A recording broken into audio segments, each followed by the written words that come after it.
This is ABC 7 News at 6. A tragedy in a small town. Good evening and thank you for joining us. I'm Devin Dagnall. A call to 911 on Sunday morning from the aunt of a 3-year-old saying the boy was missing. This happening on the Exeter Road in Corinna. The child later found by his father, a distance from the family residence, outside in the snow. Law enforcement and EMS responded to the scene, but the boy succumbed to injuries which appeared to be consistent with exposure to the elements.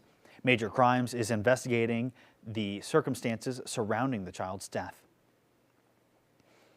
In other news, at least one person is displaced tonight after a house fire in Union. Our Alex Schley tells us how the quick thinking of an Oregon couple helped contain the blaze.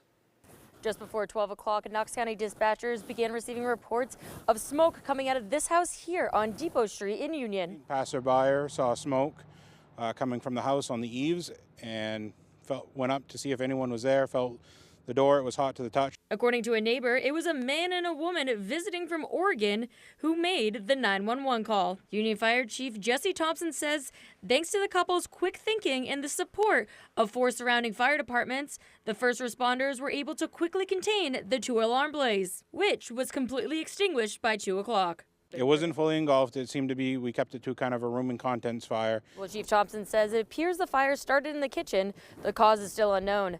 The investigation has been turned over to the state's fire marshal's office. In Union, I'm Alex Schley for ABC 7 and Fox 22 News. It was announced today that the state of Maine will deploy a group to help battle the ongoing Southern California wildfires. The Maine crews will consist of 8 forest rangers and 12 volunteer firefighters to assist in response and recovery efforts. In a press release from the governor's office, Governor Mills stated, quote, "Our highly trained forest rangers and volunteer firefighters are answering the call to support the people of California and provide much needed relief to exhausted teams on the ground. I thank them for their service and their bravery," end quote. We help when we can over the years, so especially the last few years, the wildland firefighting resources are really getting stretched really thin. And so we do as much as we can to help out other states because we know eventually it's going to happen here. And if we're thin on our resources, you know, they're going to reciprocate that and send their resources to help us. Maine's team is expected to arrive in California Tuesday evening and will provide vital relief to crews over a 2-week period. Well, with the 132nd legislature in full swing, party leaders are now getting to their priorities and getting used to their new positions. One of those leaders is Senate President Maddie Daughtry from Brunswick, who was elected to the position with bipartisan support. Our Augusta reporter, Corey Bouchard, sat down with the Senate President in the Senate chambers for an exclusive interview. Madam President, thank you so much for your time and your availability. Of course. I really appreciate it. Senate President Maddie Daughtry is a native of Brunswick and no stranger to politics. She served in the Maine House from 2012 to 2020 and in the Senate since 2020. When the 132nd legislature was sworn in, she was unanimously elected to the role of Senate President, the second highest political office in the state and first in the line of succession for the governor. But I'm just so pleased to be in the Senate presidency role. And one of the things that I'm definitely keeping with me is that I was nominated by both the Republicans and the Democrats, and one ballot was cast. And I really take that as a deep, deep honor, and I think really gets to the heart of what I hope to accomplish from the rostrum. As far as priorities in the role, President Daughtry says she would like to see bills that focus on the housing crisis, among other things. So as a young Mainer, I think first and foremost, one of the reasons I ran for elected office was to make sure that my generation and generations coming after me had a fair shake to be able to afford to stay in Maine and really thrive in Maine. And as I've been in office and as I'm getting older, I see that it's not just my generation. You know, it's looking at our seniors who are hoping to be able to stay in their homes as they're aging in place. One of the biggest tasks faced by lawmakers during their first legislative session is passing a budget.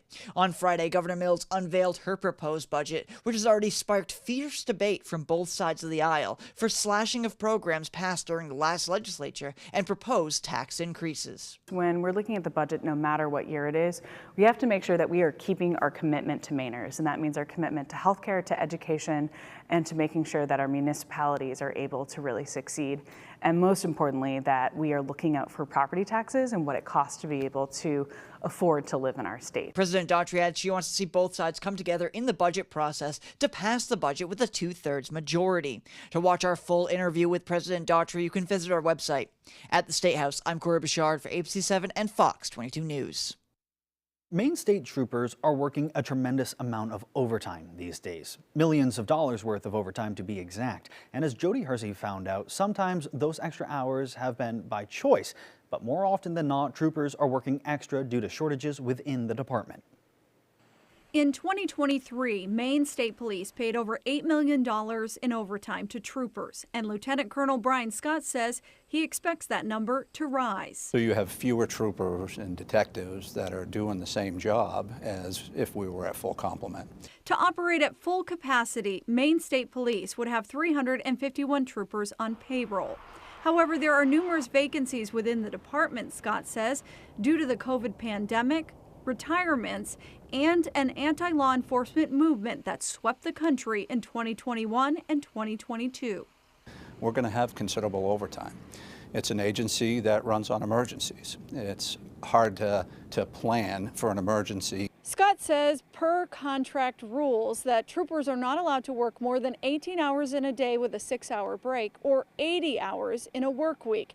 However, he says there are some exceptions. If a state trooper is at a call, it's in their patrol area and they're the primary on that assignment, they can't leave until it's finished. It's not optional work, it has to be done. Troopers can choose whether or not they want to volunteer for overtime when it comes to police escorts or working construction details. The job doesn't change. The difficulties are still there. The shifts that need to be covered, the calls for service, the crashes that come in, the homicide investigations, those don't stop coming in. Maine troopers will continue to do their jobs during their working hours and overtime when needed. In Augusta, I'm Jody Hersey for ABC7 and Fox 22 News. Expletives were hurled during a heated meeting about the catch size limits for Maine lobster on Thursday. The Maine Department of Marine Resources Commissioner directed a 4-letter word at a man who accused him of selling out to the National Oceanic and Atmospheric Administration, also known as NOAA. The exchange happened on the same day that Patrick Keller, the commissioner, withdrew a proposed rule to increase minimum size requirements. The Atlantic States Marine Fisheries Commission originally said increasing the minimum lobster size would help stop the decline of baby lobsters. But opponents have argued that the rule change would have given Canadian lobstermen an unfair advantage, as they would have not been impacted by the change. At the hearing on Thursday, Keller announced his agency would withdraw the rule pending new stock survey data and include fishermen in data collection. I think this is the right thing to do because the future of the industry is at stake. Right? For a lot of different reasons. Yeah, it's going to put us out of business. We're going to 1,200 trying to limit. Listen. We don't have to listen to you. You sold out to NOAA in Canada. Why do we have to listen to you? You, I sold out. Oh, that's nice. That's nice. Foul language in a meeting. Good for you. That's our commissioner. Right there. Good job. Listen to me. I don't have to listen to you. Nobody here has to listen to you. Then leave. I would like to leave. Wait while you're an ass. Keller also said Maine lobstermen will be included in crafting any future conservation strategies designed to protect stock levels in the Gulf of Maine.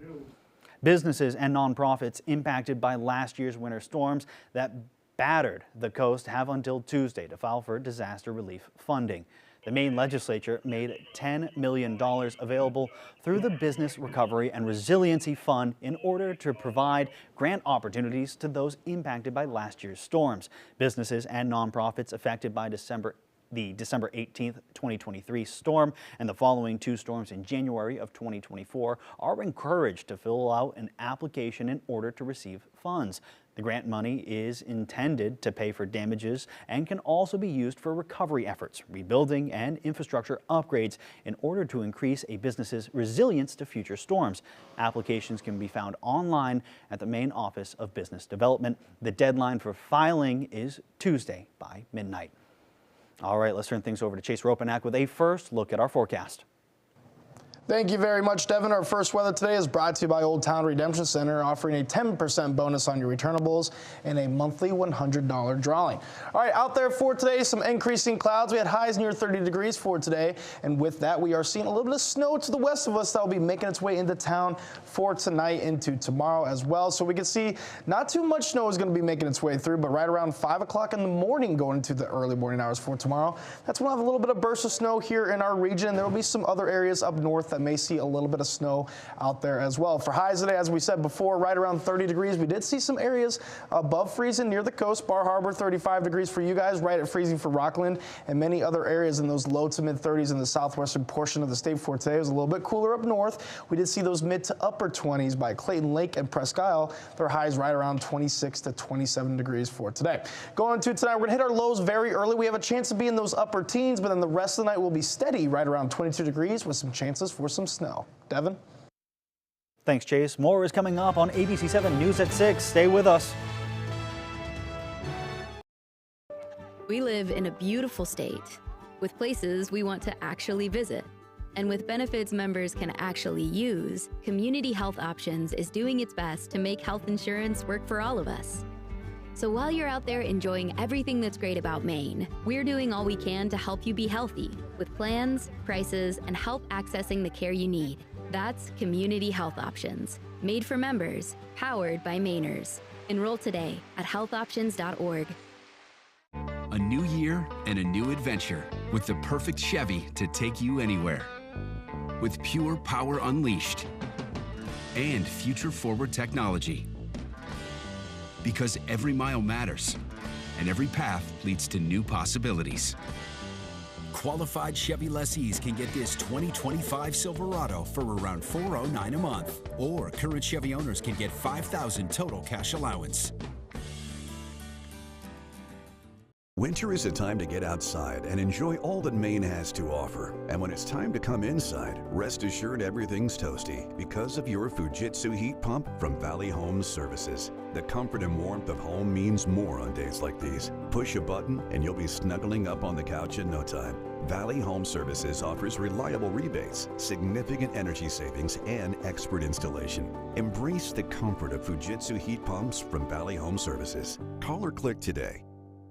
Don't get cold feet this winter. Stay warm and dry with high-performance footwear from Comfort Shoes and More. With an extensive selection of winter boots rated from 0 to minus 60 degrees Fahrenheit, you'll find comfort in knowing your feet will be warm in any weather. Discover the latest in functional and fashionable footwear with grippers built right into the sole. With boots in stock up to 6E and size 17 for men and women. Take the drive to Newport for a sit and fit to find your perfect fit. You and your feet will be glad you did.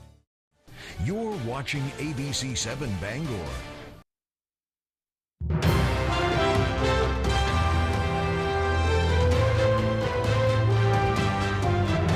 Welcome back. These low temperatures make everyone chilly, but what you may not know is how they affect your pets. Catherine Ravenscraft from the Bangor Humane Society explains that even though most pets have a fur coat, it's important to keep them warm and safe. So the salt used for roads and sidewalks can leave paws with burns. If your dog is favoring a paw, get them inside immediately.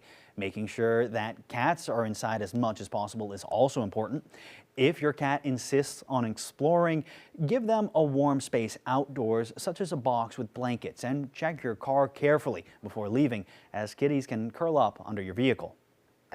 The other thing that you want to watch out for this time of year is antifreeze, which you can also find in windshield wiper fluid. If you have a leak somewhere, that stuff is sweet, and so animals are inclined to eat it. Keeping your pet's paws moisturized is also important, using solves like Bag Balm. Ravenscraft offers a simple reminder: if it's too cold for you outside, it's too cold for your pets. Well, gas prices have not budged over the past week. According to Gas Buddy's survey of over 1,200 stations, the average price of gas in the state of Maine is holding at $3.01 a gallon. That price is about 2 cents lower than last month's average price and a little over 15 cents lower than last year's average price. According to Gas Buddy, Maine's cheapest station was priced at $2.65 a gallon, and its most expensive was $3.31 a gallon.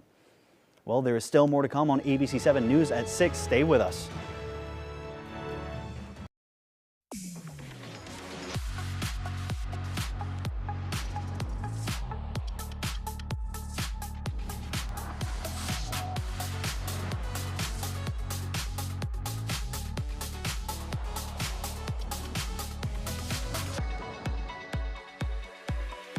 Get this low mileage lease on this 2025 Cadillac Lyriq Luxury One for around $569 per month. Visit your local Cadillac dealer today. Are your basement walls bowing, crumbling, or failing? Hi, I'm Tony Hafford with TC Hafford Basement Systems, all things basementy. Our Stable Lock wall system offers a patented, affordable, and permanent solution to save your foundation walls. It stabilizes, fills voids, and structurally repairs, leaving a new smooth surface. All the strength of new walls. Call TC Hafford Basement Systems today for all things basementy. Navigating health insurance can be so complex. There's no denying that. But at Community Health Options, our purpose is simple. Provide our members with benefits they can actually use. It begins with a focus on helping our members stay healthy by offering plans and prices that fit their lives, while guiding them to receive the care they need. As a Maine-based health insurance company, we get what it means to live here. Community Health Options, made for members, powered by Mainers. Enroll today at healthoptions.org. Bob's Discount Furniture presents this year's biggest challenge. It's time to dare to compare. My Mango set is only $9.99 versus theirs at $15.69. My signature hybrid mattress versus the leading brand name hybrid mattress. Theirs is over $1,000 more. My Playday is $7.99. Theirs is over $2,000. My Dream 5-piece sectional, $24.99 versus $42.99. See how much you can save when you dare to compare. In store or at mybobs.com. Put a little more cash in your bank. Save money with half-off deals at foxbangor.com.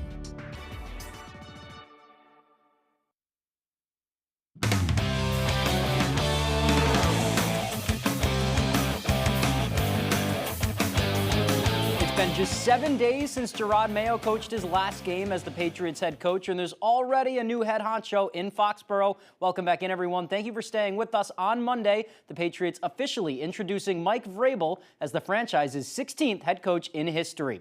Vrabel spent 8 years as a player in Foxborough from 2001 to 2008, spending the bulk of his 14-season career in New England. Vrabel won 3 Super Bowls with the Patriots, so he knows what it takes to win and what it means to win in New England. Vrabel takes over a Patriots team that has won just 8 games total these past 2 seasons, but he did take the Titans to the AFC Championship back in 2020. When asked about his former coach, Bill Belichick, he says he's not Bill and the style is different, but he certainly hopes the results will be similar. I'm not anyone other than me, and I've taken those experiences and I've tried to form what I believe is critical to the success of a football team and an organization. But, you know, to say what those are going to look like, hopefully just as successful. You know, and our goals will be to win the AFC East, to host home playoff games, and to compete for championships. Wishing him luck. Hopefully brighter days ahead in Foxborough. Moving on to the basketball court now. Maine women's basketball is back home and gearing up for 3 straight games at the Pit in Orono. The Black Bears coming off of a tough road trip last week, dropping both games away from home, first to Binghamton, then to first place Albany after a hot start to conference play. In Saturday's loss to the Great Danes, Maine battled Albany until the bitter end, even taking a late fourth quarter lead. And despite the results, Maine's fight has head coach Amy Vachon saying she's the most optimistic about the season as she's been all year. I think we went against, on the road 2 really good teams, and with Albany, the best team in the conference, and we went toe-to-toe with them, and just really pleased with how we fought, and we're right there, which is all you can ask for. No, yeah, I mean, of course we would have loved to go away with 2 wins, but as coach says, we showed that we can compete, and I think we played really hard, and I think, again, we showed we have some things that work, we have some things we need to improve on. I think we figured out a lot of things this week, so my confidence is super high with the team. I'm always happy to get in here and work on the things that we need to and get better. One impactful piece for the Black Bears so far this season has been transfer point guard Esther Blauenfeld out of Seattle University. Blauenfeld, the junior, is a Denmark native, as is senior Caroline Borneman. And even though she's in a greater role than she's ever been in college basketball, she is still Maine's second highest scorer and their best three-point shooter as well. Learning the offense took a minute, I'm not gonna lie. Like, I worked a lot on it during the summer. And it's a kind of offense where you gotta let it come to you. So the shots kind of just come to you and you got to learn when to take them. But it was a hard transition, but I feel like both the coaches and my teammates have been really good at helping me. Also when I'm doing it wrong, like holding me accountable for when I'm not doing it right. Maine hosts NJIT on Thursday at 6 p.m. That is all the time we have for sports. Here's Chase Ropenack with your full 5-day forecast.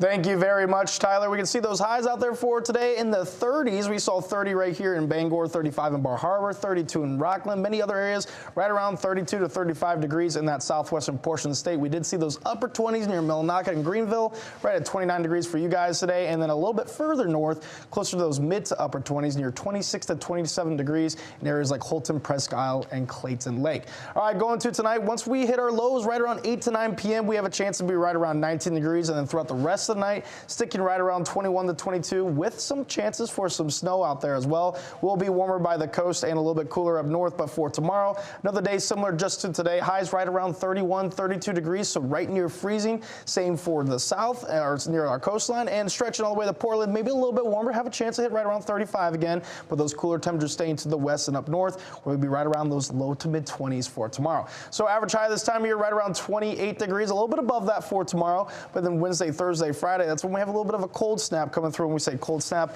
highs right around 23 degrees on Thursday. We've definitely seen colder than that. Saturday, though, that is when we have a little bit more warmth and some moisture making its way in ahead of a front. That's when we'll have highs getting close to 40 degrees once again, with more chances for rain and snow, unfortunately. And then cold weather will follow that. Check out that high on Monday next week, right around 17 degrees then. We're dealing with some calm winds out there right now, so nothing to worry about. But within the next few days, winds are going to pick up. Tomorrow afternoon, right around 15-mile-per-hour gusts, so not too bad, right? We've dealt with that before, but going into Wednesday, that's when we'll have some more gusty winds, gusting near 30 miles per hour, so we'll get a little bit windy out there again. But as you can see, increasing clouds throughout today, highs right around 30 degrees, beautiful day out there, but we haven't seen that snow just yet. It's just now making it into the western portions of the state. It'll be making it into our region very late tonight, around those early morning hours for tomorrow. So here's what that looks like on the Futurecast. Right around 4:30 to 5 a.m., we'll have a nice burst of snow here in our region, going down into this near the coastal areas as well, and there will be some straggling snow showers moving up north throughout the day for tomorrow. Still have a chance for some flurries here in town right around 2:30. Other than that, we'll stay a little bit more dry than we will during those overnight hours going into tomorrow morning.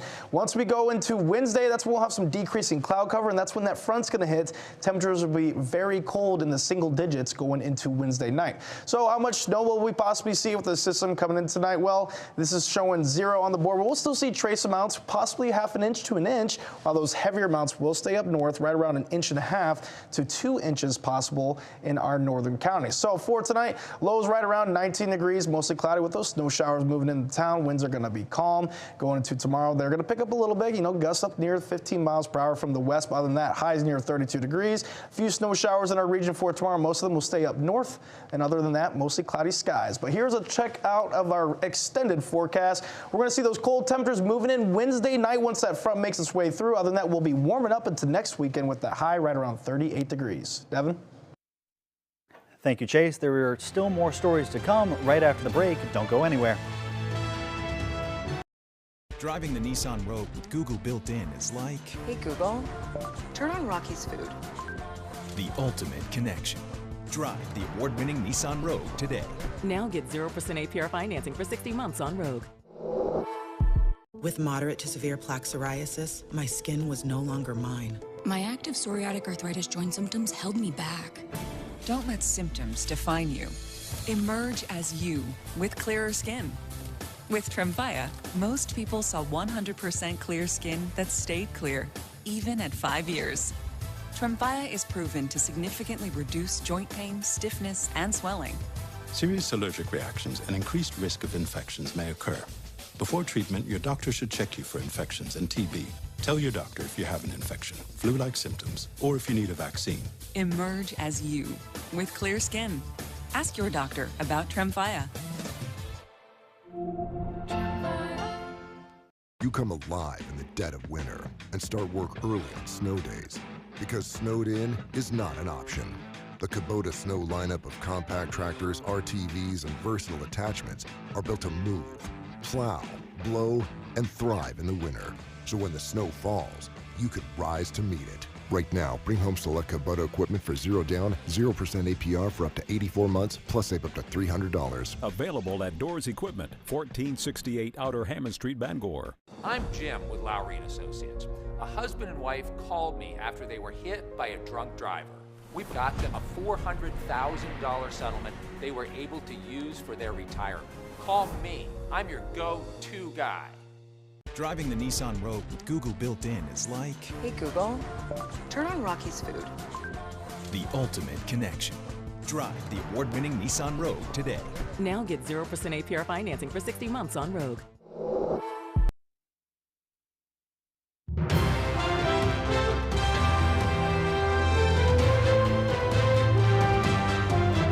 Welcome back. Walmart's logo is getting a facelift for the first time in 2 decades. The 61-year-old company unveiled its new logo on Monday. The subtle redesign features a thicker font, inspired from a typeface the chain used from the 1980s to 2000, and a darker blue to, quote, keep the brand fresh. Walmart says the identity revamp was inspired by founder Sam Walton's old trucker hat.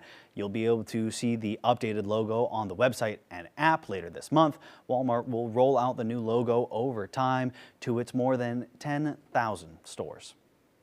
Well, over the last few months, we've brought you the story of the Cedar Falls Residents Cooperative, a group that has been making an effort to buy their mobile home park. On Saturday, they received some very good news. Our Callie Warren sat down with the cooperative members who are celebrating a victory. One more month and we own it. Ronnie Pinkham and Al McNeven have worked tirelessly for this. They're residents of Cedar Falls Mobile Home Park.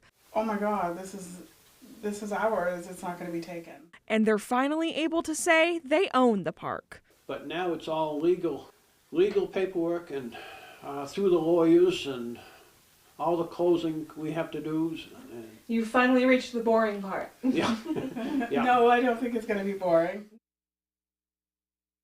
Lot rents had to be raised by $100 to cover the purchase and maintenance costs.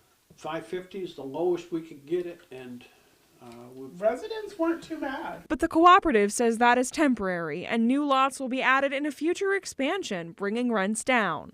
Some other developer bought it. I'm sure it would have went up higher than that. They learned of the success on Saturday after a unanimous vote by residents for cooperative ownership. 80-0. The cooperative members thank those that have helped along the way. I don't think we could have got this far without their help. Like Nora Goslin at the Cooperative Development Institute, who helped coordinate loans and grants. Yeah, it took a lot of lenders and the city and the state and a really motivated group of residents to pull this off. And Senator Joe Baldacci, who sponsored legislature to make this a reality. Our community is stronger when people own their own residences and have control over their own lives. Ronnie and Al are excited to close on this chapter. What do you take on next? Rerunning for president and fixing our community. With newfound friendships. I had my best friend Al by my side.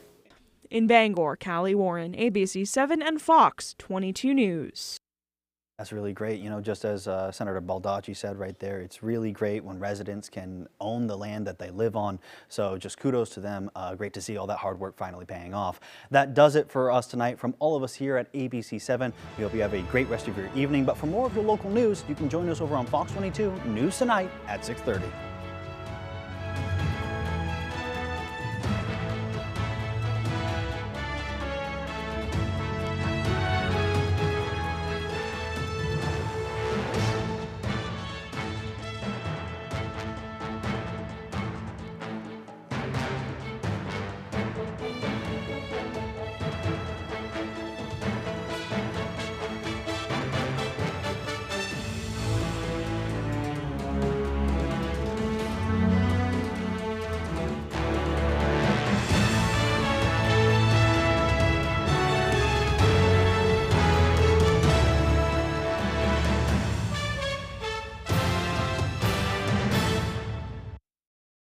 This week, heartbreak and destruction. The LA winds fueling the wildfires as families cope with what's next. And the death toll rises. Plus, the winter storm in the deep south. World News Tonight with David Muir is... A, because I don't know how it got burned. B, I don't think that it's reasonable for you to leave your car on somebody's lot for 2.5 months without paying them any money while you're getting your money together.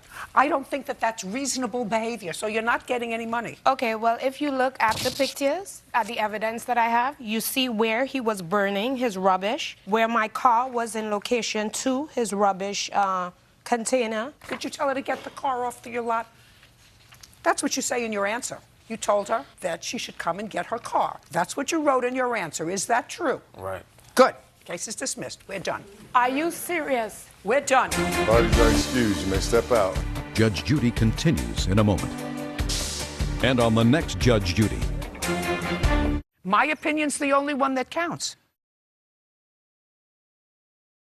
We figured out a way to just meet in the middle and I took my car there to be repaired. come together and put a plan together, you know. It was burnt. At the end of the day, don't want no hard feelings with no one, so I have no idea. regardless of whatever we need to do to try to get understanding. Get everything in writing. But the thing about it, we family friends, so at the end of the day, we'll make it happen.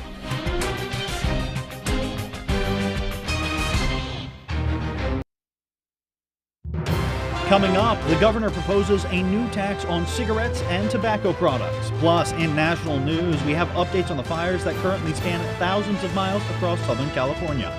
And a co-op in Bangor will be able to buy the mobile home park they live in. We'll have those stories and much more just ahead. This is Fox 22 News Tonight. A tragedy in a small town. Good evening and thank you for joining us. I'm Devin Dagnall. A call to 911 on Sunday morning from the aunt of a 3-year-old saying the boy was missing. This happening on the Exeter Road in Corinna. The child later found by his father a distance from the family residence outside in the snow.